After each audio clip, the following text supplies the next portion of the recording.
حدیث قدسی کا مطلب سمجھ لیجئے،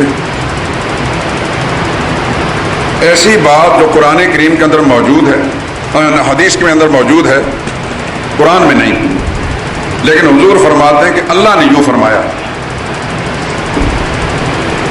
قرآن میں جو کچھ ہے وہ تو اللہ نے کا فرمایا ہوا، تو اس میں شک و شبہ کی بات ہی کوئی نہیں، لیکن وہ مضمون قرآن میں نہیں حدیث میں ہے، اور حضور فرماتے ہیں کہ اللہ نے یوں فرمایا، اس کو کہتے ہیں حدیث قدسی۔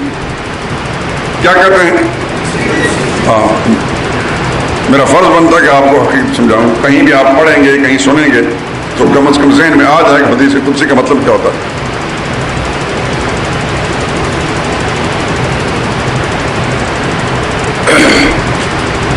حدیث قدسی کا مضمون،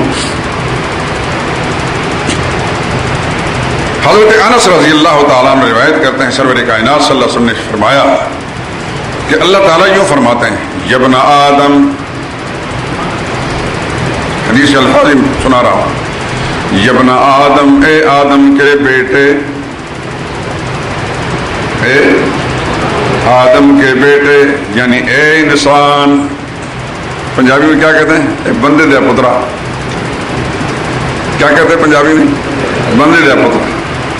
اللہ فرماتے ہیں، یا ابن آدم، اے آدم کے بیٹے،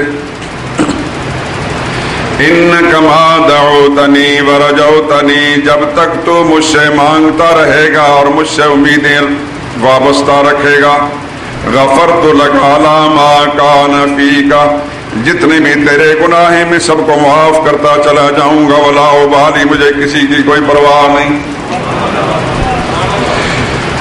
اللہ یہ فرماتے ہیں، یعنی اگر کوئی بندہ گناہ پہ گناہ کرتا چلا جاتا ہے لیکن ساتھ ساتھ اللہ سے معافی بھی مانگتا ہے، اور اس امید کے ساتھ معافی مانگتا کہ میرا رب مجھے معاف کرنے پر قادر ہے، مجھے معاف کر دے گا، اللہ فرماتے ہیں تو مجھ سے مانگتا رہے گا، گناہوں کی معافی مانگتا رہے گا، میری رحمت کو امیدوار رہے گا، میں تو مجھے معاف کرتا رہوں گا، ولا ابالی، مجھے کسی کی کوئی پرواہ نہیں، یعنی میرے خلاف کوئی اخباری بیان نہیں چھپ سکے گا، میرے خلاف کوئی احتجاج کرنے والا نہیں۔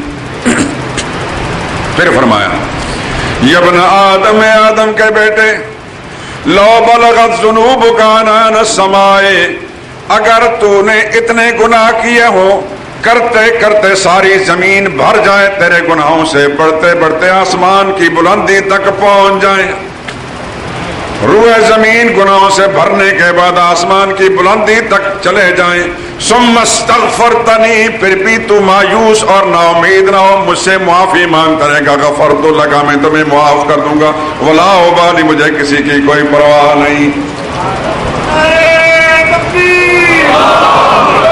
خوشی کی بات ہے کہ نہیں؟ ہمارے جیسے گناہگاروں کے لیے کس قدر رب العالمین کی مہربانیوں کی دروازے کھلے ہوئے۔ اس حدیث کو سن کر خوش ہوئے کہ نہیں ہوئے؟ ایمانداری سے بتائیں۔ پھر تیسری بات، یا ابن آدم، اے آدم کے بیٹے، انک لو لقیتنی بقراب الارض خطایا، آخر تو نے مرنے کے بعد میرے پاس آنا ہے، اور جب میرے ساتھ تیری ملاقات ہو جائے، دوسری طرف تیرے گناہوں سے ساری زمین بھری ہوئی ہو، تو اس حال میں میرے پاس پہنچے کہ ساری زمین تیرے گناہوں سے بھری ہوئی تھی، ثم لقیتنی لا تشرک بی شیئا، سارے گناہ موجود تھے لیکن ان گناہوں میں ایک گناہ نہ ہو، یعنی شرک نہیں ہوگا، اتیتک بقرابہا مغفرۃ، میں اتنی ہی پوری زمین کے بھری ہوئی کے برابر اپنی بخشش اور مغفرت کے فیصلے تیرے لیے لے کر آؤں گا، تجھے معاف کر دوں گا۔